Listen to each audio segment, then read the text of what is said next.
Hey, welcome back to How to DIY and Save a Dime. Now, I have a tarp and I'm getting ready to paint this rod. The problem is the wind is kind of blowing, and so with that being said, the tarp could possibly mess up my project. See it? It's moving. So I'm going to show you how to make weights, simple weights, and you can use beans, sand, whatever the case may be to have for when you do your DIY projects. The worst thing is to do all the work and then something sticks to it and then ruins it. So let's show you how to save your coins and not have to repeat and buy new paint and do it over, but how to protect it and keep the space clear while it's drying.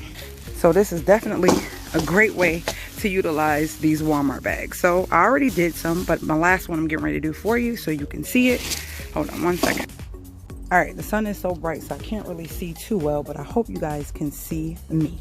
So I already did 3, and I had some decorative rocks that I wasn't going to do anything with, and I had threw them in a Goodwill bag, and I said, you know what, I need some weights for my project, because as soon as I put this out here, I seen how it was just kind of flying everywhere.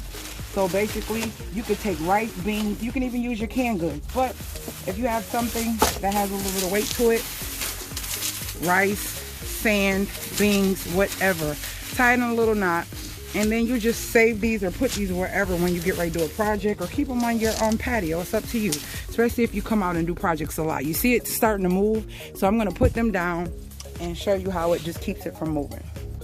All right, so all 4 corners are secure, and now I can paint my item. So I hope this was very helpful to you. If it was, thumbs up the video. If you're new to my channel, join the family by subscribing and hitting that notification bell so you're notified every time I load a new video. If you have any questions or comments, please leave them below, or anything you want to see me do on this channel, make sure to comment below, and I will see you guys later, Gators.